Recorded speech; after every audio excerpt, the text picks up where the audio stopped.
Hello guys, कैसे हैं सब दोस्त। उम्मीद करते हैं सारे बढ़िया होंगे, फिटफाट होंगे और मज़े में होंगे। लेकिन जी गाइस, आज का जो वीडियो है ना वो बहुत इंटरेस्टिंग होने वाला है। सुनने में आ रहा है कि ईरान से ना रातों रात जो जहाज़ है ना, बहरी जहाज़, वो इंडिया में पहुंचे हैं और खेल को निज़ाम ही सारा बदल गया। यानी कि दुनिया की जो सोच थी, दुनिया जो एलिगेशन जिन चीज़ों पे बैठी थी, तानाशाहियां कर रही थी, वो चीज़ें खत्म वो कर दी, चीज़ें तख्ता उल्ट कर दिया। तो स्टाइल पलट गया सारा। आपको पता है कि स्ट्रेट ऑफ हार्मज में उन्होंने मतलब कि किसी भी जहाज को गुजरने नहीं दे रहे थे। ऐसा ही है। लेकिन गाइस, ये है आज का वीडियो जीके का, और पहले ये वीडियो देखते हैं। काफ़ी इंटरेस्टिंग वीडियो लग रहा है, तो स्टार्ट करते हैं। ईरान, अमेरिका और इजराइल के बीच चल रही जंग जैसे जैसे बढ़ती जा रही है, भारत वैसे वैसे एक के बाद एक नई चालें चलता जा रहा है। क्योंकि आप सभी को यह बात मालूम है कि स्टेट ऑफ हार्मुज का रास्ता ईरान ने ब्लॉक किया था।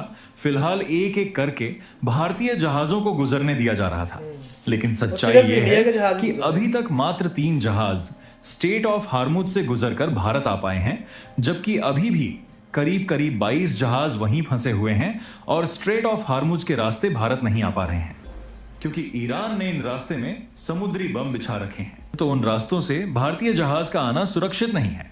लेकिन भारत ने इसी बीच ईरान के साथ रातों रात ऐसा खेल खेला कि दुनिया भर के देशों के होश ठिकाने लग गए हैं, क्योंकि ईरान अब इन 22 भारतीय जहाजों को लाने के लिए नया कॉरिडोर बना रहा है। और आपको जानकर हैरानी होगी कि इन जहाजों में तेल और गैस ही नहीं लोड है, बल्कि कुछ ऐसी चीजें भी लोड है जो शायद आपको मालूम नहीं होगी। और यही नहीं, बल्कि ओवरऑल जिस तरीके से भारत ने अपनी जरूरत को पूरा करने के लिए बाकी देशों से इंपोर्ट बढ़ाना शुरू किया है, ऐसे में रूस, अफ्रीका और अमेरिका के साथ साथ सऊदी अरब और इराक के दूसरे रास्ते भारत में सैकड़ों जहाज तेजी के साथ आते हुए देखे जा रहे हैं। बहुत बड़ी डेवलपमेंट निकल कर आ रही है, तो इस वीडियो में समझते हैं। लेकिन जब दुनिया के कई देश युद्ध में समाधान ढूंढने के बजाय खुद युद्ध में शामिल हो जा रहे हैं, तो वहीं दूसरी ओर भारत रातों रात ईरान के साथ मिलकर एक नया खेल खेल चुका है। उसके लिए आगे बढ़ने से पहले वीडियो को लाइक करके चैनल को सब्सक्राइब जरूर कर लीजिए। सबसे पहले यह समझिए कि ईरान, इजराइल और अमेरिका के बीच युद्ध का तनाव पिछले 24 से 48 घंटों में एक बहुत ही खतरनाक मोड़ पर पहुंच गया है, क्योंकि रातों रात की घटनाओं ने दुनिया को एक बड़े क्षेत्रीय युद्ध के मुहाने पर खड़ा कर दिया है।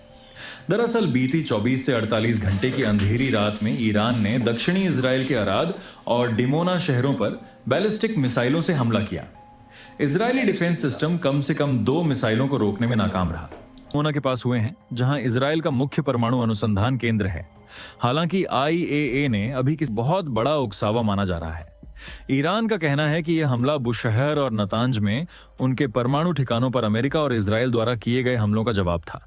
लेकिन ईरान के लगातार जवाबी हमले से यह बात साफ होती जा रही है कि चाहे लड़ाई आर पार की हो जाए, लेकिन ईरान बिल्कुल भी पीछे हटने के लिए तैयार नहीं है। अमेरिकी डोनाल्ड ट्रंप ने बेहद सख्त चेतावनी जारी करते हुए ईरान को 48 घंटे का अल्टीमेटम दे दिया है।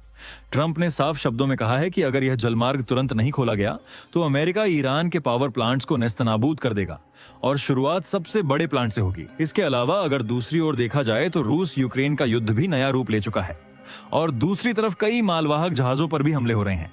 लेकिन आपको जानकर हैरानी होगी कि जिस 24 से 48 घंटे के बीच युद्ध इतना ज्यादा भड़क चुका है, वहीं भारत इसमें इन्वॉल्व तक नहीं हुआ। यहां तक कि भारत से कुछ देशों द्वारा मदद भी मांगी जा रही है, लेकिन भारत अपनी कूटनीतिक चाल चल रहा है। और इसी बीच कूटनीतिक चाल चलते हुए भारत को स्ट्रेट ऑफ हार्मुज के जरिए आने वाले 22 जहाज, जो अभी भी खाड़ी देशों के आसपास फंसे हुए हैं, उन्हें लाने में एक बड़ी सफलता मिली है। क्योंकि अब ईरान खुद इन 22 जहाजों को भारत तक सुरक्षित पहुंचाने के लिए नया कॉरिडोर बना रहा है। कहने का मतलब यह है कि ईरान अब भारत के जहाज के लिए एक सुरक्षित कॉरिडोर देगा, और इस कॉरिडोर के जरिए भारत के 22 जहाज एक साथ भारत में अपनी गंतव्य जगह तक आ सकेंगे। और सबसे हैरानी की बात यह है कि आपको शायद ही मालूम होगा कि स्ट्रेट ऑफ हार्मुज में फंसे इन 22 जहाजों में सिर्फ तेल और गैस ही नहीं, बल्कि कई जरूरी रोजमर्रा की चीजें भी लोड हैं। हालिया रिपोर्ट्स के अनुसार इन 22 जहाजों में से 3 कंटेनर शिप्स ऐसे हैं जिनमें बड़े स्तर पर खाने पीने का सामान, पैक्ड फूड, फल, डेयरी प्रोडक्ट्स और FMCG आइटम लोड हैं, जो खाड़ी देशों और भारत की सप्लाई चेन के लिए बेहद जरूरी हैं। इसके अलावा 2 बल्क कैरियर जहाजों में अनाज, दालें और कुछ जगहों पर पशु आहार जैसी चीजें भरी हुई हैं। एक केमिकल और प्रोडक्ट टैंकर में इंडस्ट्रियल केमिकल्स और खाद बनाने से जुड़े कच्चे माल लोड हैं, जो खेती और मैन्युफैक्चरिंग सेक्टर के लिए जरूरी हैं। यानी साफ है कि सिर्फ ईंधन ही नहीं बल्कि सीधे लोगों की थाली से जुड़ी सप्लाई भी इस संकट में फंसी हुई है। वहीं अगर पूरे लॉट का ब्रेकडाउन देखें तो 22 जहाजों में 6 एलपीजी टैंकर है जिनमें करीब 3 लाख टन गैस है। इसके अलावा एक एलएनजी जहाज, 4 क्रूड ऑयल टैंकर, एक केमिकल टैंकर, 3 कंटेनर शिप जिनमें फूड और जरूरी सामान है और 2 बल्क कैरियर जिनमें अनाज व कच्चा माल शामिल है। खास बात यह है कि रिपोर्ट्स बताती हैं कि खाड़ी देशों का लगभग 70% फूड इंपोर्ट इसी रास्ते से आता है। इसलिए इन कंटेनर और बल्क जहाजों का फंसना सीधे खाने पीने की सप्लाई पर असर डाल रहा है। यही वजह है कि कई देशों को अब महंगे एयरलिफ्ट या वैकल्पिक रास्तों का सहारा लेना पड़ रहा है। लेकिन भारत के लिए अभी भी स्थिति जटिल बनी हुई है, क्योंकि अगर खाने पीने की सबसे अहम चीज की बात करें तो भारत के लिए सबसे बड़ा झटका हींग यानी असाफेटिडा की सप्लाई पर पड़ा है, जो मुख्य रूप से ईरान और अफगानिस्तान के जरिए खाड़ी क्षेत्र से ही आती थी। हालिया रिपोर्ट्स के अनुसार भारत हर साल करीब 1200 से 1500 टन हींग इंपोर्ट करता है और इसका बड़ा हिस्सा इन्हीं पश्चिम एशियाई रूट से आता था। लेकिन स्ट्रेट ऑफ हॉर्मुज संकट के बाद यह सप्लाई लगभग रुक गई है। अब स्थिति यह है कि बाजार में इसकी कीमतों में 5% से 15% तक उछाल आ चुका है और कई जगहों पर नकली हींग बिकने लगी है, जिससे फूड इंडस्ट्री, खास तौर पर पापड़, नमकीन और रेडी टू ईट सेक्टर सीधे प्रभावित हो रहा है। यानी यह संकट सिर्फ एक मसाले का नहीं है बल्कि भारत की पूरी किचन सप्लाई चेन पर असर डाल रहा है। और अगर ड्राई फ्रूट्स की बात करें तो भारत की निर्भरता खड़ी और उससे जुड़े रूट्स पर और भी ज्यादा साफ नजर आती है। भारत हर साल करीब 2.5 से 3 lakh ton dry fruits import करता है, जिनमें बादाम, पिस्ता, खजूर और अखरोट प्रमुख हैं और इनमें से बड़ी मात्रा दुबई जैसे ट्रेड हब के जरिए आती है, जो इसी स्ट्रेट ऑफ हॉर्मुज रूट पर निर्भर है। हालिया स्थिति में रिपोर्ट्स के अनुसार कम से कम 2 कंटेनर जहाज ऐसे हैं जिनमें ड्राई फ्रूट्स और प्रोसेस्ड फूड लोड है, जो अब देरी का सामना कर रहे हैं। इसका असर यह हुआ है कि भारतीय बाजार में ड्राई फ्रूट्स की कीमतों में 20% से 50% तक बढ़ोतरी देखने को मिल रही है। खासकर रमजान और त्योहारों के समय डिमांड ज्यादा होने की वजह से दबाव और बढ़ गया है। यानी यह संकट सीधे भारत की मिठाई, स्नैक और घरेलू किचन तक असर डाल रहा है। और इसी बीच भारत ने एक अलग ही रणनीति अपनाई है। सीधे युद्ध में कूदने के बजाय वह चुपचाप अपनी सप्लाई चेन को रीरूट कर रहा है। सरकार और प्राइवेट इंपोर्टर्स मिलकर अब खाड़ी पर निर्भरता कम करते हुए अफ्रीका और अन्य देशों से बड़े स्तर पर सामान मंगाने की तैयारी में हैं। उदाहरण के तौर पर ड्राई फ्रूट्स के लिए तंजानिया, केन्या और दक्षिण अफ्रीका से नए कॉन्ट्रैक्ट किए जा रहे हैं। वहीं खजूर और फूड प्रोडक्ट्स के लिए मिस्र और मोरक्को से सप्लाई बढ़ाई जा रही है। अनाज और दालों के लिए ऑस्ट्रेलिया और रूस, जबकि कुछ प्रोसेस्ड फूड और पैकेज्ड आइटम के लिए तुर्की और वियतनाम जैसे देशों से संपर्क किया गया है। रिपोर्ट्स के अनुसार भारत ने सैकड़ों कंटेनर शिपमेंट्स को डाइवर्ट और रीलोड करने की प्रक्रिया शुरू कर दी है, ताकि फंसे हुए जहाजों से होने वाली कमी को जल्दी भरा जा सके। यानी देखा जाए तो भारत ईरान के साथ युद्ध में कूदने के बजाय अपनी सप्लाई को सुनिश्चित करने पर फोकस कर रहा है, ताकि मजबूरी में भारत को कोई दबा ना सके।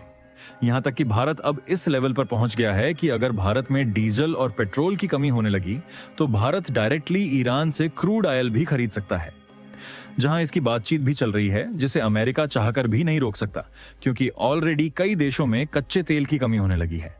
फिलहाल आपको क्या लगता है कि जिस समय दुनिया के अलग अलग देश युद्ध का तमाशा देख रहे हैं, भारत ऐसे युद्ध के समय अपनी सप्लाई को सुनिश्चित करने के लिए सही चालें चल रहा है या नहीं?